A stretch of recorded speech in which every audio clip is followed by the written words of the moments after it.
Now the last example we discussed. Now we will discuss a newer example on cis trans isomerism. So this is MAB2 CD type. पर इसको बनाने के लिए मैं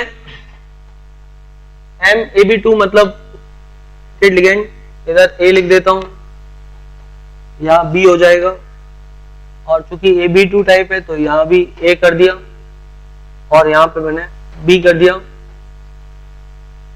और यहां पे C हो गया और यहां पर D हो गया। अब मैं सोचना चाहता हूं कि मैं नया स्ट्रक्चर कैसे बनाऊं, तो उसके लिए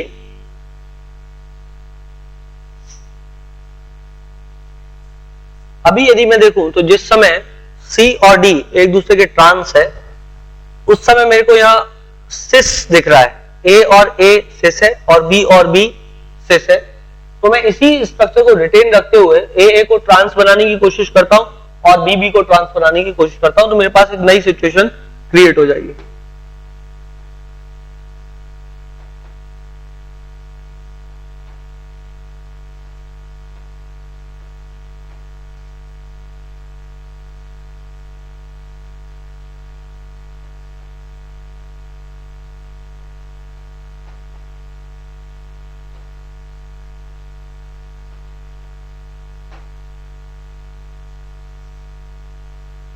एक नई सिचुएशन क्रिएट हो गई जबकि A और B एक दूसरे के स्पेक्ट्रम में ट्रांस दिख रहा है और CD एक दूसरे के स्पेक्ट्रम में ट्रांस दिख रहा है और B भी एक दूसरे के स्पेक्ट्रम में ट्रांस दिख रहा है। इस बारे में A सिस था, B सिस था और CD ट्रांस था। तो पहले स्ट्रक्चर से ही दूसरा स्ट्रक्चर मेरे को समझ में आता है। अब मैं C और D को सिस करने की कोशिश करूं यदि, तो क्योंकि अब तक जो भी एग्जाम्पल मैंने लिया उसमें मैंने ट्रांस किया है C और D को, मैं सिचुएशन बनाने की कोशिश करता हूं जिसमें C और D को मैं सिस कर पाऊं। जैसे A इधर लिख दिया मैंने, B इधर लिख दिया, एक डोनेशन M को ये आ गया और एक डोनेशन M को ये आ गया।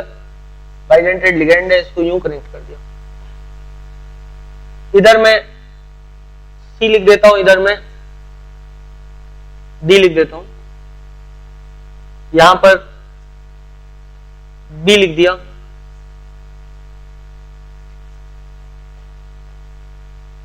यहां पर A लिख दिया। अब आप देखो C और D एक दूसरे के रिस्पेक्ट में इस समय सिस है, B और B ट्रांस है और A और A सिस है। इस समय मेरे दिमाग में एक कंडीशन और चमक सकती है कि यदि C और D सिस हो तो क्यों ना मैं A और A को ट्रांस करने की कोशिश करूं। तो मैं A और A को ट्रांस करने की कोशिश कर सकता हूं, B इधर A,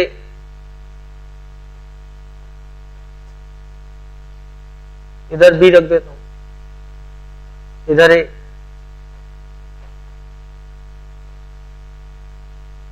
और यहां पर C, यहां पर D, इनको कनेक्ट कर दिया, इनको कनेक्ट कर दिया। अगर मुझे ये बात दिख रही है अच्छे से कि A और A एक दूसरे के रिस्पेक्ट में ट्रांस जा रहा है, जबकि B और B सिस जा रहे हैं। मैं एक सिचुएशन और सोचने की कोशिश कर रहा हूं दिमाग में, मुझे लग रहा है कि क्या मैं ऐसा कुछ कर सकता हूं जिससे A को यहां रख दूं, B को यहां रख दूं। तो मैं करके देखता हूं कि क्या मैं स्ट्रक्चर बना सकता हूं। मैंने C यहां रख दिया और D यहां रख दिया, M यहां, मैं A ऊपर जैसा का तैसा बना देता हूं, B से यहां डोनेशन करवा देता हूं, ये रहा बाइडेंटेड लिगेंड। मैं B यहां रख देता हूं, A यहां रख देता हूं, आपस में जोड़ दिया, एज लिगेंड बिहेव कर रहा है, एज लिगेंड बिहेव कर रहा है।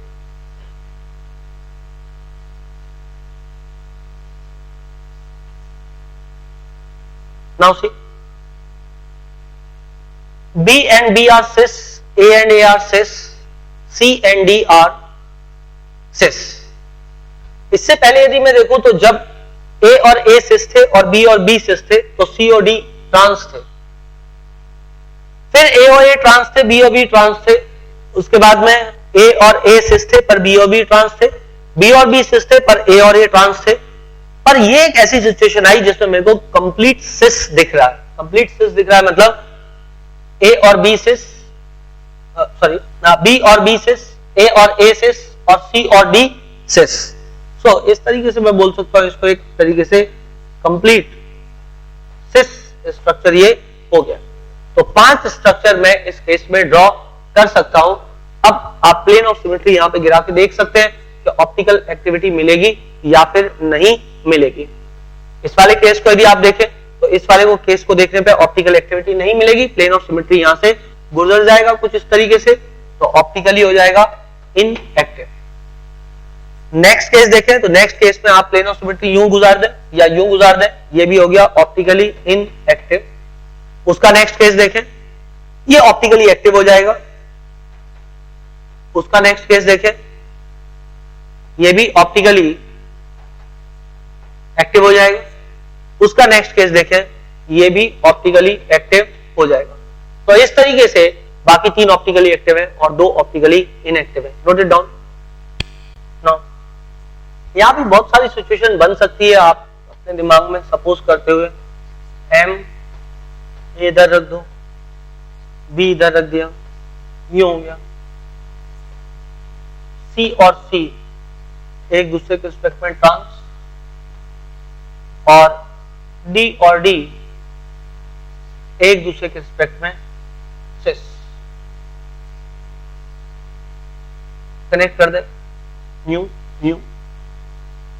इसमें आप वेरिएशन नहीं ला सकते क्योंकि यदि आपने ये डी ऊपर नीचे कर भी दिया तो क्या फर्क पड़ता है, क्योंकि डी ऊपर नीचे गया तो डी को मतलब ए को अभी भी डी अपोज कर रहा है, बाद में भी डी ही अपोज करेगा। सो देयर इज नो मतलब किसी प्रकार का आप कोई वेरिएशन यहां पे नहीं ला रहे हैं एक्चुअली। अब मैं एक काम करता हूं, अभी मैंने सी और सी को ट्रांस किया है, अब मैं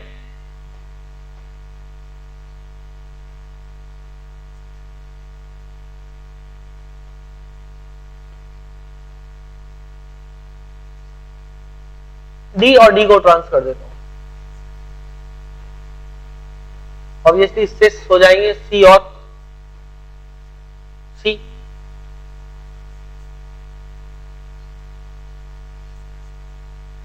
इसके बाद मैं एक काम करूं, एम रख दूं, ए रख दूं, बी रख दिया, मैं सी और सी को सिस और डी को सिस कर देता हूं। अच्छा, अब मैं वेरिएशन ला सकता हूं क्योंकि ए के सामने डी है और बी के सामने सी है। यदि मैं इसको पोजीशंस को बदल दूं तो एक नया आइसोमर मेरे को मिल सकता है। मैं यहाँ पे एम लिख दूं, यहाँ पे मेरे पास ए आ जाएगा, यहाँ पे मेरे पास बी लाइक दिस, और यूं गया, इधर हो गया सी, इधर हो गया डी, इधर हो गया सी और इधर हो गया डी। कायदे से देखो तो अब भी सी और सी सिस है, डी और डी सिस है जैसा कि इसमें था, पर ए सी के सामने है और बी डी के सामने है। लास्ट वाले में ऐसा नहीं था। 4 आइसोमर मेरे को मिल गए। मैं और वेरिएशन करने की कोशिश करता हूं, यदि कुछ हुआ तो यूं लगा दियो, समथिंग लाइक दिस। अब इधर में सी और डी एक दूसरे के रिस्पेक्ट में, डी और डी ट्रांस गया है, सी और सी ट्रांस गया है, और सी और डी भी एक्चुअली ट्रांस हो चुका है। यदि यहां पे इस एग्जांपल में देख रहा हूं तो इस एग्जांपल में सी और सी ट्रांस था, इस एग्जांपल में डी और डी ट्रांस था, इस एग्जांपल में सी और डी ट्रांस हो गया है जो कि इससे पहले नहीं था। इस एग्जांपल में भी सी और डी ट्रांस है जो इससे पहले था, पर एक सिचुएशन में वेरिएशन हुआ है कि ए के सामने डी आ गया, यहाँ बी के सामने सी आ गया। मैं एक और सिचुएशन सोचने की कोशिश कर रहा हूं, यदि बन जाए तो तो मैंने ए और बी इस सिचुएशन में रख दिया और मैं यहाँ पे, अब मेरे पास ये पोजीशन खाली है तो मैं यहाँ पे सी रख देता हूं और यहाँ पे मान लो मैं सी रख देता हूं और यहाँ पे ऑब्वियसली फिर मेरे पास कोई ऑप्शन नहीं है, मेरे को डी इधर ही रखना पड़ेगा। मैं देखने की कोशिश करता हूं क्या ये एक नया आइसोमर जनरेट हुआ है या फिर नहीं हुआ है। यदि नहीं हुआ है तो मैं आइसोमर बनाना बंद कर दूंगा ना। यहां पर मैं देख रहा हूं कि C और C सिस है, D और D सिस है और A और B भी सिस है। जिस समय ये सारी पोजीशन सिस है उस समय A D के अपोजिट है और C D के अपोजिट है और B C के अपोजिट है। इससे पहले भी ऐसा हुआ है कि सब कुछ सिस था, इस केस में नहीं था, इस केस में नहीं था, इस केस में A और B सिस थे, C और C सिस थे और D और D सिस थे। लास्ट वाले केस में भी ऐसा ही है, A और B सिस है, B और D सिस है और C भी सिस है। मैं कंपेयर करूं और इस वाले केस में भी ऐसा है, इस वाले केस में A और B सिस है, C और C सिस है और D सिस है। उसमें A और D अपोजिट है, A और D अपोजिट में देखता हूं इन दोनों में कहीं है क्या? यस, इसमें है। A और D अपोजिट जा रहा है, वहां भी A और D अपोजिट जा रहा है, D और C अपोजिट है, ओके। D और C अपोजिट इधर भी है और बचा B और C, तो B और C भी ट्रांस है। इसका मतलब वही स्ट्रक्चर बन गया जो स्ट्रक्चर पहले बना था।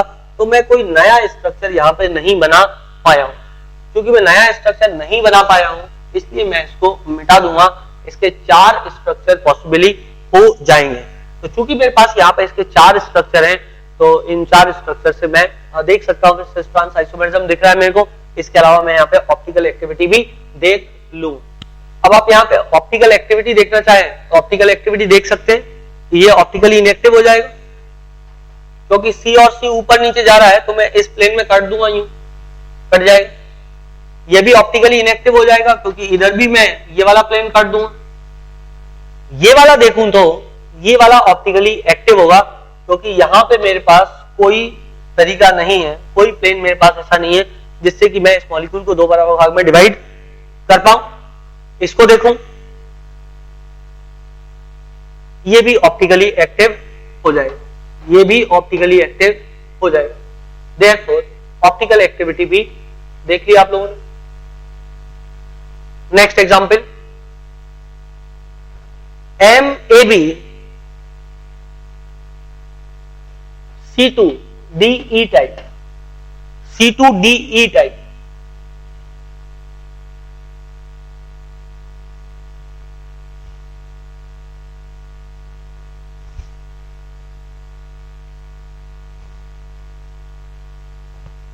अब अगेन एक चीज जो मेरे को सबसे ज्यादा काम की दिख रही है वो CC दिख रहा है, जिसके आधार पर मैं तुरंत सोच पा रहा हूं कि CC को सिस और ट्रांस कर दूं।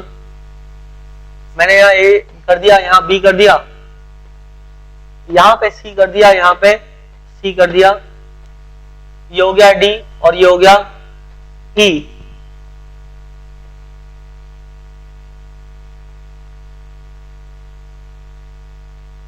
बाइडेंटेड लिगेंड है इसलिए मैं इसको हरे से यूं होता हूं। नाउ सी दिस, इस समय CC एक दूसरे के रिस्पेक्ट में ट्रांस है और जब वो ट्रांस है तब A और E अपोजिट है और B और D अपोजिट है। मैं बिना टाइम वेस्ट करते हुए इसी का एक और वेरिएशन तुरंत बना दूंगा। CC को ट्रांस रखते हुए C और C एक दूसरे के रिस्पेक्ट में ट्रांस है,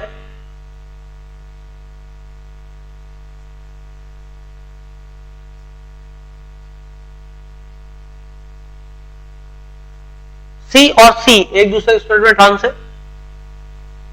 इसी समय मैं यहां B कर दूंगा, यहां पे A कर दूंगा, यूं कर दिया मैंने, यूं और यूं। मैं इसको यूं रिटर्न रख दूंगा, D और E कर दूंगा। अब आप देखें जब CC एक दूसरे के ट्रांस है उसी वक्त A के अपोजिट D है। लास्ट एग्जांपल में A के अपोजिट E था, और बी के अपोजिट ई है। देयरफॉर ये दो गए जब सी सी एक दूसरे के रिस्पेक्ट में ट्रांस रखे हुए। अब मैं सी सी को एक दूसरे के रिस्पेक्ट में सिस कर देता हूं। मैंने एक सी इधर कर दिया, एक सी इधर कर दिया, या एक कन्वेंशनल टाइप का सिस बनाता हूं सिंपल सोच के साथ।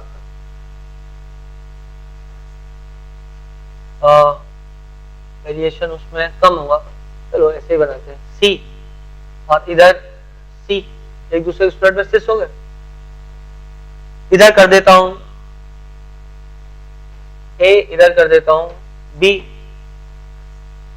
इन दोनों को आपस में यूं कनेक्ट कर देता हूं।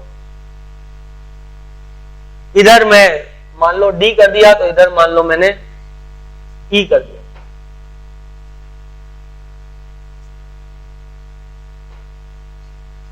एक बात तो तय है, ये करने के साथ ही मेरे दिमाग में दो तीन नए आइडिया जनरेट हो जाते हैं कि जिस समय सी और सी एक दूसरे के स्क्वायर में सिस है, उस समय ए और डी अपोजिट डायरेक्शंस में। यदि मैं इस सी को उठा के इधर ले आऊं और डी को उठा के इधर ले जाऊं, तो इसका मतलब बी और डी एक दूसरे के स्क्वायर में सिस हो जाए, ट्रांस हो जाएंगे, जबकि सी और सी एक दूसरे के स्क्वायर में सिस है। तो क्यों ना ऐसा कर लिया जाए। इधर ए कर दिया, इधर बी कर दिया, इधर सी लगा हुआ, यहां पे मैं डी ले आता हूं, यहां पे मैं सी ले जाता हूं, और यहां पे ऑब्वियसली मेरे पास में क्या है, ई है। एक और नया आइसोमर मेरे पास तैयार है, जबकि सी सी एक दूसरे के स्क्वायर में ट्रांस सिस है। मेरे दिमाग में एक और आइडिया आ रहा है, क्यों ना मैं डी की पोजीशन हटा दूं यहां से और डी की जगह ई लिख दूं, और यदि डी की जगह ई लिख दूंगा तो एक इधर ई लिख के आ जाएगा मेरे पास और एक इधर ई लिख के आ जाएगा मेरे पास, तो 6 हो जाएंगे टोटल। तो मैं ये काम करता हूं, मैं एम को इधर लगा देता हूं, ए को यहां रखता हूं, बी को यहां रखता हूं, इसको इधर ले गया, इधर आया सी, इधर एक बार फिर से सी, यहां पे आपकी बार डी की जगह ई कर देता हूं और यहां पे मैं डी कर देता हूं। जैसा वेरिएशन लास्ट टाइम किया था वही सेम वेरिएशन मैं फिर से करने जा रहा हूं। मैं सी को इस पोजीशन पे ले आऊंगा, इधर सी, इधर मैं ई ले जाता हूं, यहां पर मेरे पास आ गया ए और यहां पे मेरे पास आ गया बी, लाइक दिस, और इधर ऑब्वियसली मेरे पास आ जाएगा डी। इनको मैं आपस में यूं कनेक्ट कर दूं।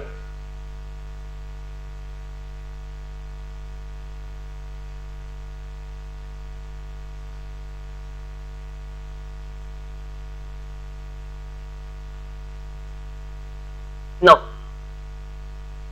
अब तक मैंने सिर्फ सी और सी के साथ ही कुछ किया है। सारे आइसोमर बनाते हुए मैं सिर्फ एक ही काम किया है। अब तक मैंने सी और सी के रिस्पेक्ट में ही सोचना शुरू किया। अभी तक मैंने डी और ई के रिस्पेक्ट में कुछ नहीं सोचा। ऑब्वियसली भले ना सोचा हो, पर कुछ ना कुछ हुआ है डी और ई के रिस्पेक्ट में भी। यदि आप देखें तो इन एग्जांपल्स में भी डी और ई हो सकता है एक दूसरे के रिस्पेक्ट में सिस या ट्रांस पोजीशन पे कहीं ना कहीं आए, तो कोई ना कोई पोजीशन ऑटोमेटिकली कवर होती जाती है। हम उसको चेक करने की कोशिश अब करते हैं। नाउ सी और सी बहुत हुआ, ए और बी के रिस्पेक्ट में कुछ नहीं कर सकता, क्योंकि ए और बी एक दूसरे के सिस ही हो सकते हैं, ट्रांस तो नहीं हो सकते, 180 डिग्री पे जा नहीं सकते। पर ई और डी एक दूसरे के रिस्पेक्ट में सिस और ट्रांस हो सकते हैं। मैं देखने की कोशिश करता हूं क्या मैंने ई और डी को एक दूसरे के रिस्पेक्ट में कभी भी ट्रांस रखने की कोशिश की है। सिस तो कई बार रख दिया, ई और डी सिस थे, ई और डी सिस थे, ई और डी इधर भी सिस थे, ई और डी इधर भी सिस थे, ई और डी इधर भी सिस थे, और ई और डी इधर भी सिस थे। इसका मतलब एक पोजीशन मेरे पास बची हुई है। एक आखिरी चीज जो मेरे पास बची हुई है वो ये है कि ई और डी को एक दूसरे के रिस्पेक्ट में ट्रांस रखने की कोशिश करूं। तो जब मैं ई और डी को एक दूसरे के रिस्पेक्ट में ट्रांस रखूंगा, तो ऑब्वियसली इधर ये हो गया एम, इधर हो गया डी, ये आ गया ए, ये हो गया बी, इधर आ जाएगा सी, इधर आ गया सी, लाइक दिस। मैं एक बात और सोचने की कोशिश करता हूं, क्या मैंने अब तक एब्सोल्यूट सिस देखने की कहीं पे कोशिश की है? तो एब्सोल्यूट ट्रांस तो नहीं हो सकता, क्योंकि ए और बी एक दूसरे के रिस्पेक्ट में ट्रांस नहीं जा सकते। पर देखता हूं मैं, यस, ये देखो ए और बी सिस थे, सी और सी सिस थे, और डी और ई भी सिस थे। इसका मतलब सारी सिचुएशन खत्म हो चुकी है। जो जो सिचुएशन बना सकता है बना चुका हूं। टोटल मिला करके इसके जो आइसोमर बने हैं वो 7 बन गए। ऑप्टिकल एक्टिविटी आप देख सकते हो, कभी भी ये ऑप्टिकली इनएक्टिव हो जाएगा।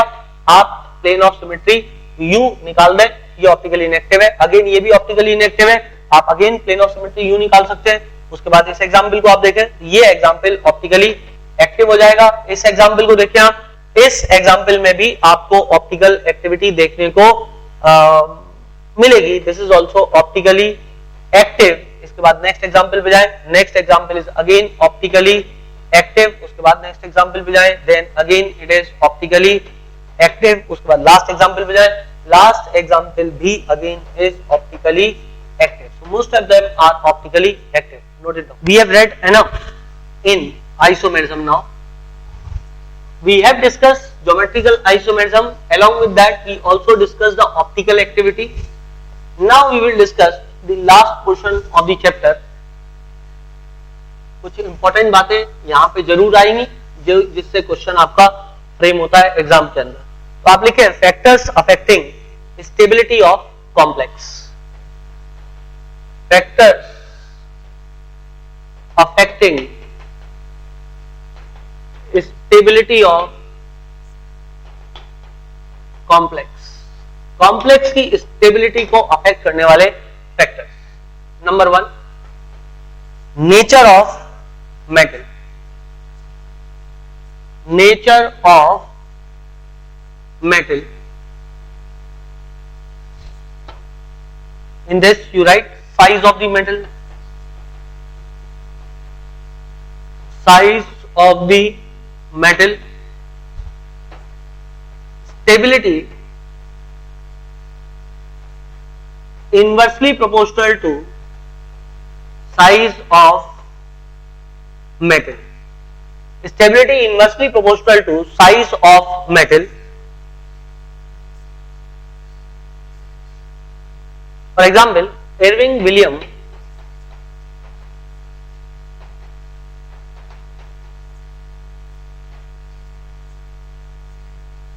has given a series, series. Size वो बता रहा है, बोलता है कि in this the size Cu++ is greater than nickel ++ is greater than cobalt ++ is greater than Fe++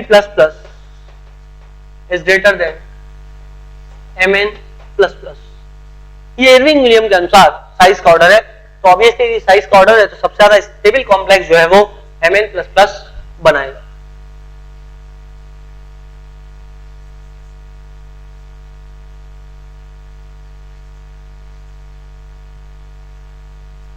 इसको रिवर्स कर देता हूं. साइज का ऑर्डर जो विलियम ने कंपेयर किया है ये हो जाएगा स्टेबिलिटी का ऑर्डर. ये हो जाएगा स्टेबिलिटी का ऑर्डर और साइज का ऑर्डर इसका उल्टा हो जाएगा. Mn++ greater than Fe++ greater than cobalt++ greater than nickel ++ greater than Cu++. ये तो साइज का ऑर्डर है और ये ऑर्डर हो जाएगा stability. Theory remains the same. Stability inversely proportional to size of metal. As the size of metal decreases, the stability of the complex will go on increasing. तो Irving William ने जो series दी है वो series में उन्होंने size calculate जो किया experimentally, वो साइज कैलकुलेट किया कि कॉपर ++ का साइज जो है वो सबसे ज्यादा छोटा है, Mn++ का साइज सबसे बड़ा है. अब आयंस के जो साइज होते हैं इनको आप बहुत ज्यादा दिमागी स्तर पे कैलकुलेट करना थोड़ा मुश्किल पड़ता है. Because how would we know के इलेक्ट्रॉन के जाने से अल्टीमेटली साइज पर कितना असर पड़ा है. वैसे हम कंपैरिजन कर सकते हैं पर डी ब्लॉक में अगेन वो कंपैरिजन थोड़ा मुश्किल हो जाती है क्योंकि वहां पे स्क्रीनिंग इफेक्ट और जेड अफेक्टेड के काफी कॉम्प्लेक्स डायमेंशंस होते हैं जिसके कारण एक रेगुलर ऑर्डर जो हम दिमाग से सोच रहे होते हैं उससे अलग ऑर्डर चला जाता है. तो you have to remember this. However it is easy to remember this because एक रेगुलर ऑर्डर तो फॉलो हो रहा है कि जैसे जैसे आप यहाँ पर राइट से लेफ्ट आ रहे हैं पीरियोडिक टेबल में वैसे वैसे जो साइज है वो आपको दिख रहा है. जैसे जैसे आप राइट से लेफ्ट आ रहे हैं वैसे वैसे आपको साइज दिख रहा है कि साइज जो है वो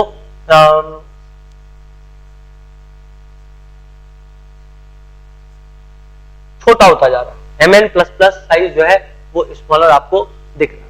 सो you can note it down. और इसमें सीखने योग्य बात यह है कि size of the metal is is inversely proportional to the stability of complex. Greater the size, less the stability of the complex. Now after this the nature of metal में point को एक्सटेंड करना, ये nature of metal में पहला point था। इसके बाद nature of metal में आप सेकंड पॉइंट एक्सटेंड करें, and that is charge on the metal ion.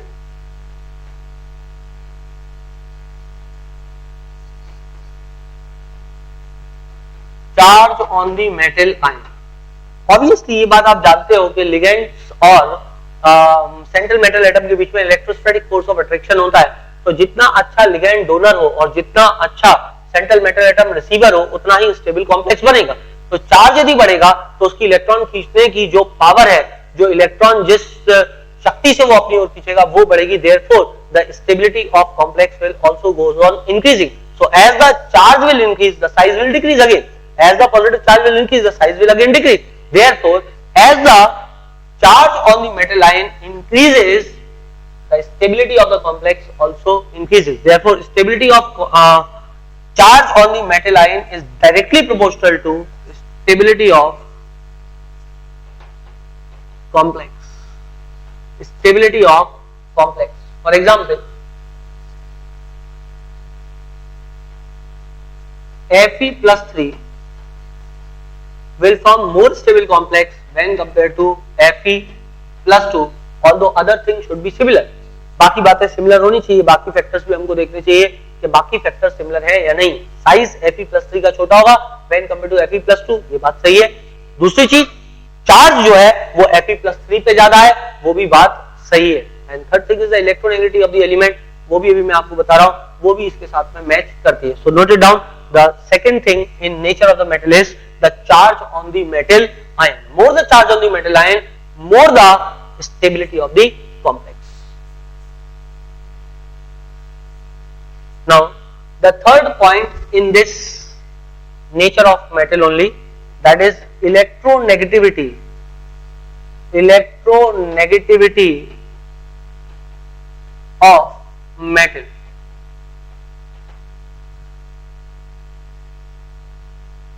जितना ज्यादा मेटल की अपनी ओर इलेक्ट्रॉन खींचने की टेंडेंसी बढ़ेगी, उतना ही ज्यादा स्टेबल कॉम्प्लेक्स बन जाएगा।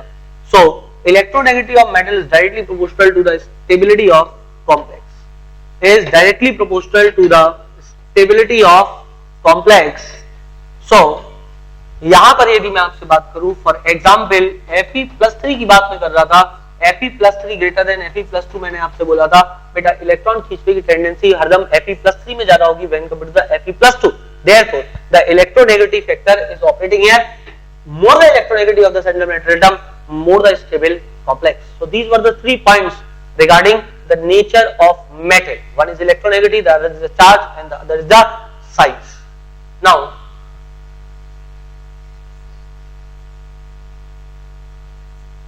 now comes the nature of ligand.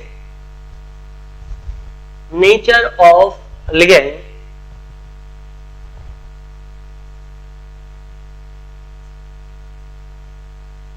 इसमें A point, size of ligand. Size of ligand, C in formation of complex, the central metal atom works as acceptor of electrons, whereas the ligand works as donor of electron. So the basic power of the ligand will be more if the size is less, because if the size is more, the negative charge will disperse over the area and its power to donate the electron will obviously decrease. Therefore, smaller the size of the ligand, the better the complex. So size of the ligand is inversely proportional to stability of complex. Inversely proportional to stability of complex. For example, if tomorrow take the order of size, then F negative will form more stable complex when compared to the Cl negative, when compared to the Br negative, when compared to the I negative. So stability of complex का order मैं आपको ये बता रहा हूँ, size का order इसका reverse है, आप जानते हो इस बात को। F नेगेटिव जो है ज्यादा स्टेबल कॉम्प्लेक्स बनाएगा when compared to Cl negative, when compared to Br negative and when compared to I negative. Note it down, size of the ligand. Now the second thing obviously that goes on is the basic strength of the ligand, but that is again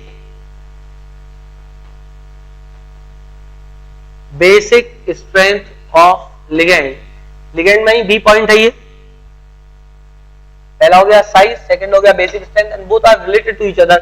more the basic strength of the ligand, जितना ज्यादा basic strength होगी ligand की उतना ही ज्यादा stable complex बनेगा। So the basic strength of the ligand is directly proportional to the stability of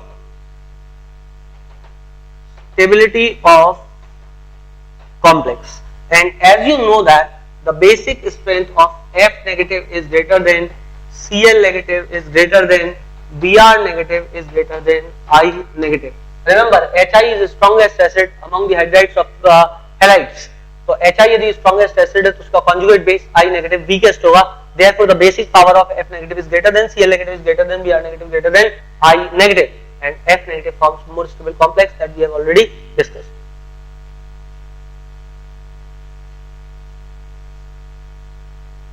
Now the last thing is dipole moment। The last thing is dipole moment of complex। So how to calculate the dipole moment, that I will teach you in chapter chemical bonding। So dipole moment is directly proportional to stability of complex, is directly proportional to stability of complex, is directly proportional to the stability of complex। Note it down।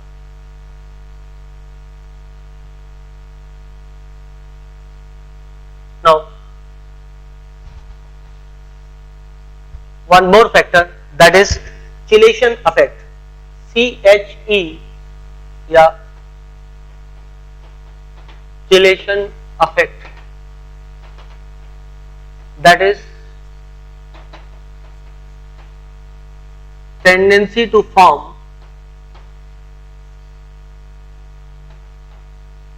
ring। More the rings in a complex, more the stable rings, stable rings मतलब 5 और 6 member की ring, more the stable rings, more the stability of complex, more the stability of complex, the tendency to form a ring is called as chelation। For example, if I write here Cr En whole thrice, 3 negative charge मार दो, Cr कितना होता है, Cr is chromium 24, यदि 3 electron चले गए तो हो गया कितना 21, और यदि 12 आ गए, ओके इट्स ओके, मतलब एग्जांपल में do that, no problem. En whole twice, NH3 whole twice like this, and then Cr En NH3 whole first। If I see the diagrams of these complexes,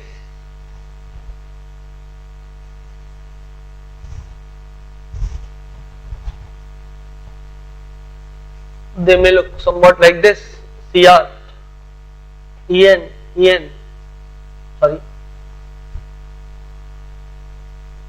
En is ethylene diamine, so this is NH2 CH2 and then again here NH2 like this, then again NH2 it goes here, CH2 and then NH2 and that goes here, and then one more, that is NH2, एक methyl दो methyl, this and then NH2, so this, so basically there are now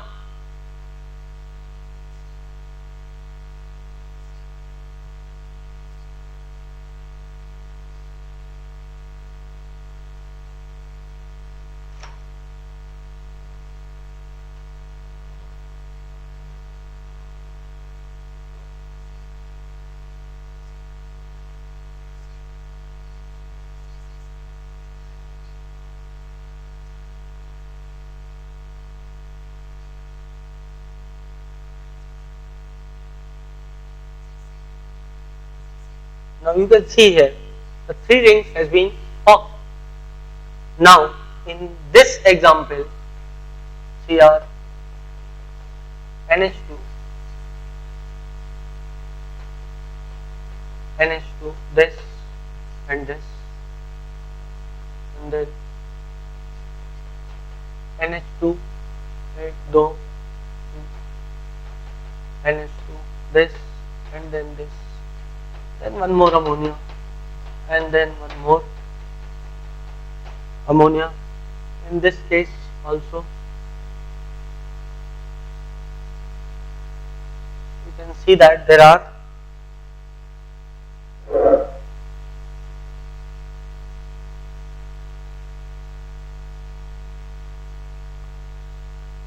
the last case where we have Cr NH2 this NH2 this and then ammonia and then ammonia then ammonia then ammonia. So only one ring is formed. Therefore this complex is more stable than this complex, then this